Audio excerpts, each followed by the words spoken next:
ठीक। अब आइए थ्योरी ऑफ प्रॉपर्टी।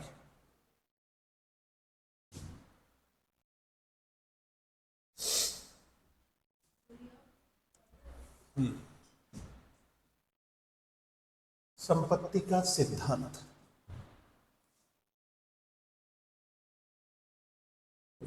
प्रॉपर्टी। ठीक। दो कंसेप्ट रखता हूं, रिस्पॉन्सिबल लेस पर्सन, ठीक, और दूसरा needs of family and state. Needs of family and state. ठीक। तो संपत्ति के संबंध में अरस्तु का विचार अपने गुरु के विचारों से भिन्न है। ठीक। एनिमीज यूनानी राजनीतिक दार्शनिक प्लेटो संरक्षक वर्ग को निजी संपत्ति से अलग मानता है और कहता है कि संपत्ति व्यक्ति को उसके कर्तव्यों से विमुख करेगा। इसलिए संरक्षक वर्ग अर्थात शासक और सैनिक वर्ग के पास न तो अपना परिवार होगा और न ही निजी संपत्ति होगी। लेकिन अरस्तु एक यथार्थवादी राजनीतिक विचारक है। यथार्थ के धरातल पर अपने विचारों को स्थापित करता है, जिसके कारण अरस्तु के विचारों में व्यवहारिकता की स्थिति अधिक है और उसके विचार चाहे किसी भी मुद्दे पर हो, चाहे राज्य के संबंध में हो, चाहे कॉन्स्टिट्यूशन के संबंध में हो, चाहे रिवोल्यूशन के संबंध में हो, चाहे किसी भी मुद्दे पर उसके विचार वह रियलिस्टिक ज्यादा दिखाई पड़ता है। अब प्रॉपर्टी के संबंध में अरस्तु के गुरु प्लेटो का जो विचार है कि प्रॉपर्टी व्यक्ति को कर्तव्य विमुख बना रही, रिस्पॉन्सिबल लेस बना रही है। लेकिन वहीं पर अरिस्टोटल कहता है कि संपत्ति परिवार के साथ साथ राज्य के लिए भी आवश्यक है, क्योंकि अगर राज्य के लिए संपत्ति नहीं होगा तो राज्य आत्मनिर्भर बनेगा कैसे? और जब राज्य आत्मनिर्भर नहीं बनेगा तो राज्य में रहने वाले व्यक्तियों के उत्तम जीवन की प्राप्ति कैसे होगी? इसलिए राज्य के लिए भी आवश्यक है। एनिमीज कि without property there is no formation of self dependent state. आत्मनिर्भर राज्य अगर बनाना है, राज्य को अगर सेल्फ डिपेंडेंट के रूप में स्थापित करना है तो स्टेट के पास प्रॉपर्टी का होना आवश्यक है। ठीक। उसी प्रकार फैमिली के लिए भी प्रॉपर्टी आवश्यक है, क्योंकि अगर परिवार के पास संपत्ति नहीं है तो परिवार की आवश्यकताओं की पूर्ति कैसे? इसलिए संपत्ति के संबंध में अरस्तु का विचार है कि संपत्ति वस्तुओं का वह संग्रह है, समूह है, जिसकी आवश्यकता परिवार और राज्य दोनों को है। जो परिवार और राज्य के बीच आवश्यक है, जो परिवार और राज्य के लिए आवश्यक है। ठीक। अब दो चीजें, एक सिचुएशन है कि ओरिजिन ऑफ प्रॉपर्टी, ठीक, और दूसरा है types of property. Origin of property को दो भागों में डिवाइड करता है, नेचुरल और नॉन नेचुरल, यानी प्राकृतिक संसाधन और अप्राकृतिक संसाधन। टाइप्स ऑफ प्रॉपर्टी को दो भागों में डिवाइड करता है, एक लिविंग प्रॉपर्टी और दूसरा नॉन लिविंग प्रॉपर्टी। अब यहां पर प्रॉपर्टी नेचुरल और नॉन नेचुरल है, यहां पर प्रॉपर्टी लिविंग है और नॉन लिविंग है। ठीक, लिविंग है और नॉन लिविंग, यानी एक सजीव संपत्ति और एक निर्जीव संपत्ति। सजीव संपत्ति क्या है? Slave is the living property of the owner, master. ठीक, और नॉन लिविंग का मतलब एग्रीकल्चर लैंड, डैम, ठीक, ये सब है।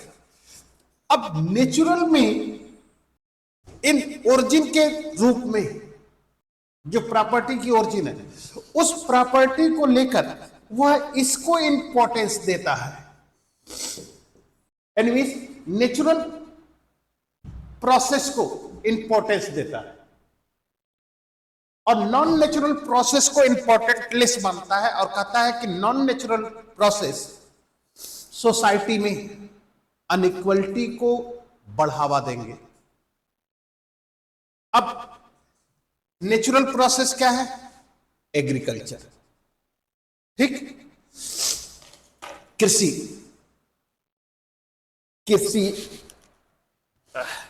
पशुपालन, ठीक है, फिश कैचिंग, ये सब क्या है? नेचुरल मेथड है। और यहां पर है नॉन नेचुरल में कमीशन खोरी, gain the interest based property. अब यहां पर एक चीज और चीज समझ में आ रही है, एक सिचुएशन समझना कि नेचुरल प्रॉपर्टी जो ओरिजिन कर रहा है, जैसे एग्रीकल्चर, फिश कैचिंग है, इन दोनों में क्या यूज हो रहा है? श्रम। इन दोनों में क्या यूज हो रहा है? श्रम। ऐसी कंडीशन में अरे यार, ऐसी कंडीशन में प्रॉपर्टी की वैल्यू श्रम करने वाला जानता है। ठीक, इसलिए कहा जाता है कि एक पिता की संपत्ति पर बेटा जितना ऐशो आराम करता उतना संपत्ति का उत्पादक पिता नहीं कर पाता। क्यों? क्योंकि बेटे को इस बात का ज्ञान ही नहीं है कि जो संपत्ति वो उसके पास है वह कितने परिश्रम का परिणाम है। ठीक, इसलिए कभी भी जो श्रम के द्वारा संपत्ति को पैदा की जाती है, उस व्यक्ति को उस संपत्ति के वैल्यू का ज्ञात है, इसलिए उस संपत्ति का वो मिसयूज नहीं करेगा कभी। ठीक, अब इंटरेस्ट बेस्ड जो प्रॉपर्टी है, जो इंटरेस्ट दे रहा है, तो इंटरेस्ट के बेस पर जो इंटरेस्ट दे रहा है वह व्यक्ति क्या है? वह व्यक्ति जानता है कि कितने परिश्रम के माध्यम से हम संपत्ति ले रहे हैं, लेकिन जो इंटरेस्ट ले रहा है वह यह नहीं जानता है कि जो इंटरेस्ट दे रहा है वह कितने उसके परिश्रम का परिणाम है। इसलिए उसके पास जो प्रॉपर्टी जाएगी वो विदाउट लेबर है, और ऐसी कंडीशन में विदाउट लेबर अगर प्रॉपर्टी जाती है, विदाउट लेबर प्रॉपर्टी है, तो वह उस प्रॉपर्टी की वैल्यू नहीं समझेगा, और ऐसी स्थिति में उस प्रॉपर्टी का वह क्या करेगा? मिसयूज करेगा। और प्रॉपर्टी का अगर मिसयूज होगा तो क्या होगा जी? अगर कोई भी व्यक्ति प्रॉपर्टी का मिसयूज करता है तो क्या होगा? का हनन हो जाएगा। क्या होगा जी? अगर कोई व्यक्ति प्रॉपर्टी का मिसयूज करता है तो क्या होगा? Misuse the property and increase the inequality in society. हम मिसयूज करेंगे, हम मिसयूज करें तो दूसरे लड़के को जो उसकी रिस्पॉन्सिबिलिटी उसे हटा रहे हैं कि नहीं? चलो घूम आते हैं, चाय पी आते हैं, कॉफी पी आते हैं, तो ये प्रॉपर्टी का मिसयूज हुआ कि नहीं हुआ? दूसरी बात कि जब प्रॉपर्टी का मिसयूज होगा तो वह व्यक्ति अपने आप को दिखाना चाहेगा कि मैं तुमसे श्रेष्ठ हूं, एलिट हूं। कि तुम लोग बुद्धि बेच के आया है, नहीं समझ में आ रहा कि कोई भी व्यक्ति जो परिश्रम से संपत्ति लेगा, जैसे सुन लो, अब इसका सबसे अच्छा एग्जांपल दिमाग, जिस कॉपी को तुम परिश्रम से भर रही हो, बारिश में कितना जतन करता है, कितना से प्रोटेक्शन देता है, और उसी कॉपी को फोटो है नचा दो पूरा, फिर फोटो करा लेंगे, होता है कि नहीं? क्या लगा? तो वह उसके परिश्रम का परिणाम है। जब बेटा नौकरी करता है तो जो ऐशो आराम अपने बाप की संपत्ति पर कर लिया, वह अपनी प्रॉपर्टी पर तो नहीं करेगा। समझ रहे हो कि नहीं? इसका मतलब यही चीज यहां पे है कि नेचुरल प्रोडक्ट का मतलब कि जब कोई व्यक्ति अपनी सिर्फ जरूरत पूरा करेगा तो समाज में असमानता पैदा कहां से होगी? असमानता तो तब पैदा होती है जब जरूरत नहीं, दिखावापन होता है, प्रोपेगेंडा होता है। जैसे एक व्यक्ति एक मोहल्ले में रहता है और अपने प्रॉपर्टी को दिखाने के लिए पहला काम करता है कि गाड़ी खरीदता है, उसका दूसरा काम करता है राइफल खरीदता है, तीसरा काम रिवॉल्वर। तो पड़ोसी वाला जलने भूनने लगता है और वो भी क्या करने लगता है? तो असमानता हुई कि नहीं? तो गाड़ी, राइफल और क्या कहा जाता है, रिवॉल्वर, ये क्या है? तब आदमी खरीदता है जब नॉन नेचुरल प्रॉपर्टी होती है, जरूरत से ज्यादा होती है। जिस व्यक्ति को खाने के लिए 2 वक्त की 2 रोटी ना हो, वो कभी गाड़ी बंगला के बारे में सोच सकता है? बोलिए। इसलिए अरिस्टोटल ओरिजिन ऑफ प्रॉपर्टी में किस प्रोसेस को सबसे ज्यादा इंपॉर्टेंस देता है? नेचुरल। ठीक। अब जैसे मान लो कि हम कितने परिश्रम से इस संपत्ति को ले रहे हैं, तो उस संपत्ति, उस प्रॉपर्टी का हम मिसयूज तो नहीं करेंगे। और जब मिसयूज नहीं करेंगे, ठीक, तो समाज में इनइक्वलिटी कहां से आएगी? जैसे तुम ही लोग अपने ऊपर देख लो, जब घर से तनख्वाह आती है तो शुरुआत के 10 दिन जिस पूंजीपतियों की लाइफ जीता है, कैपिटलिस्ट आइडियोलॉजी का फुल्ली सपोर्ट करता है, 10 दिन के बाद समाजवादी हो जाता है, 10 दिन के बाद भिखारी बन जाता है? होता है कि नहीं? है? ये तुम्हारे लिए नहीं बात कर रहा हूं, तुम लोग एक्सेप्शन हो सकते हो, लेकिन मैक्सिमम स्टूडेंट की पोजीशन यही है कि जब घर से सैलरी आती है उनकी, तो क्या करते हैं? चल आज डिनर बाहर कर लेते हैं, अब टिफिन का खाना अच्छा नहीं लग रहा है। हाँ, ठीक। 10 दिन के बाद पूंजीपतियों का बुखार नीचे उतर जाता है, अब समाजवादी बन गया। अब समाजवादी बन, कल मैंने खिलाया था तुम खिला दो, समानता की स्थिति आ जाए। ठीक। लास्ट 10 डेज में यानी और वहीं पर टाइप्स ऑफ प्रॉपर्टी है, नेचुरल और लिविंग एंड नॉन लिविंग। एक सजीव संपत्ति और दूसरा निर्जीव संपत्ति। ठीक। सबसे इंपॉर्टेंट थियरी है इसी में ownership of property.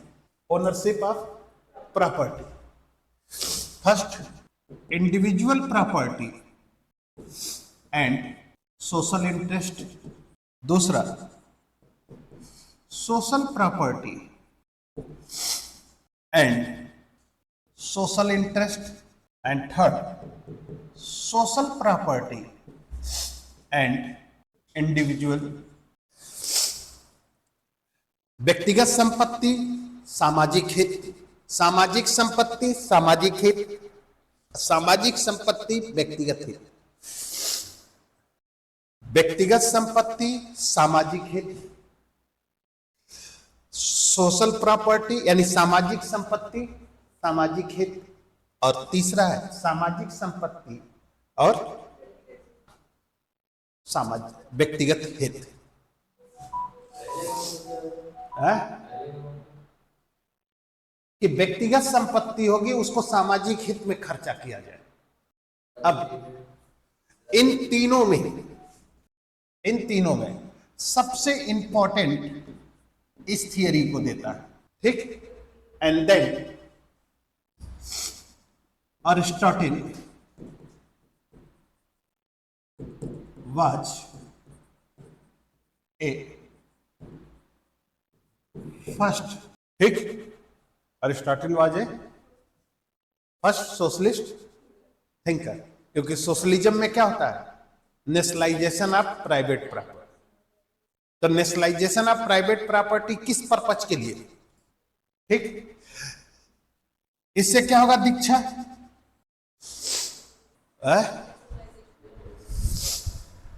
Social property and individual interest,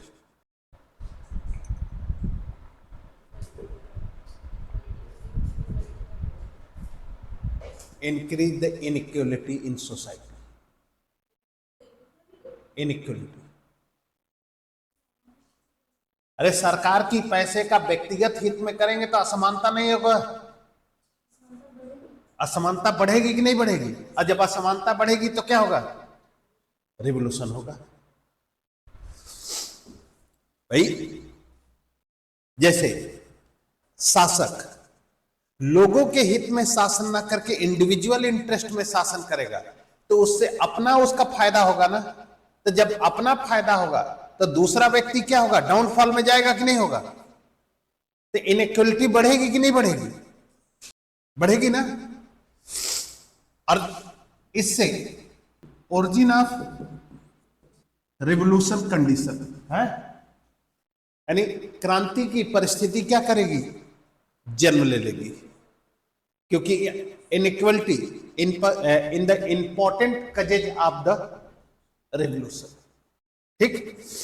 अगर अब ये कहा जाए कि how can define Aristotle was the first socialist thinker, तो डिफाइन कर जाएंगे, है बोलो कि अरस्तु प्रथम समाजवादी विचारक था, करने नहीं कर सकते है।